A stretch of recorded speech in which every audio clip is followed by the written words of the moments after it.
आपण थोडंसं एक वेगळा प्रश्न विचारते, की डायबिटीजमध्ये खूप सारे प्रकार ऐकलेत मी, जसं की टाइप 1, टाइप 2 असे किती प्रकार आहेत? More than 30 types of diabetes आहेत.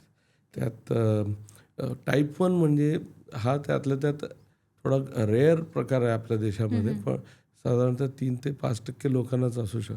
तर टाइप 1 म्हणजे काय? तर आधी याला इन्शुलिन डिपेंडंट डायबिटीज म्हणायचे आणि ओके. जो आपला सगळ्यांच्या माहितीतला डायबिटीस आहे, गार्डन व्हरायटी डायबिटीस, त्याला आपण आधी नॉन इन्शुलिन डिपेंडंट हं, डायबिटीस. हं. पण एक कुठल्या तरी थेरपीनी एक आजाराचं डेफिनेशन करण्यापेक्षा आपण त्यांना मग टाइप 1 आणि टाइप 2. टाइप 1 म्हणजे काय? तर त्याच्या अंगामध्ये इन्शुलिन बनत नाही. हं, मग हं. ही मुलं इन्शुलिन न मिळाल्यामुळे सडन त्यांच्या शरीरात अल्टरनेटिव्ह फ्यूल मेकॅनिझम म्हणजे कीटोन्स बनायला सुरुवात होतात आणि कीटोन्स ॲसिडिक असल्यामुळे आपलं ॲसिडिटी जे आपण रुटीन म्हणतो ते हं, नाही, हं. तर रक्तातलं पीएच कमी होऊन त्यांना खूप श्वासोश्वासाला त्रास होतो, वजन कमी होतं आणि त्यांना ॲडमिट होण्याची गरज पडते. तर ह्या कीटो ॲसिडोसिस हा सिरियस प्रकार आहे. यामध्ये 30 ते 40% जीवाला धोका असतो. तर ही मुलं यांना आपण इन्शुलिनच लागतात जगण्यासाठी.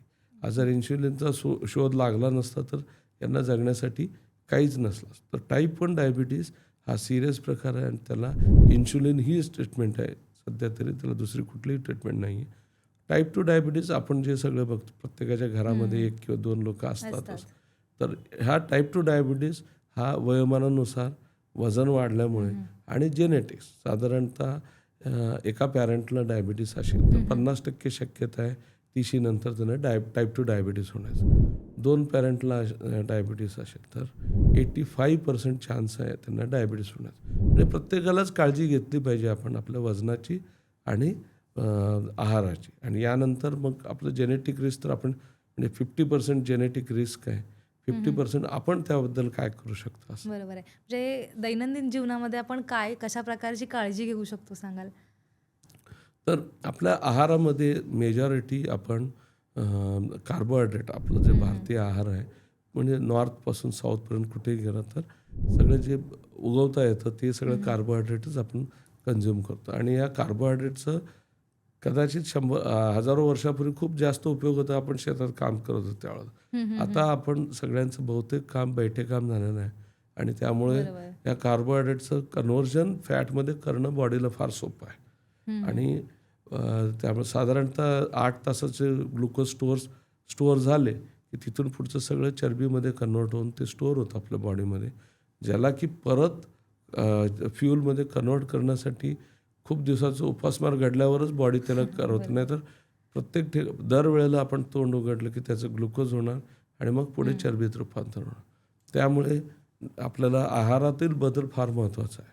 तर सगळ्यात महत्त्वाचा बदल म्हणजे आपल्या आहारात फायबर कमी आहे. हं, हं, हं. जरी आपण सगळे नॉन व्हेजिटेरियन पण 80% 90% वेळेला व्हेजिटेरियन्स असतात. व्हेजिटेरियन बरोबर. तर आहारामध्ये 30 ते 40% सॅलड्स, फायबर हं, इन्क्लूड हं. करणं गरजेचं आहे. आणि प्रोटीन आपल्या आहारात प्रोटीनचं प्रमाण फार कमी आहे. हं, हं. जरी नॉन व्हेजिटेरियन म्हणाले तरी त्यांच्या आहारामध्ये फारच कमी प्रमाणात तर आणि आपला सगळा आहार जो असतो तो भात किंवा चपाती किंवा भाकरी याच्यावर हं, हं. असतो. हे ट्रॅडिशनल थिंकिंगमुळं.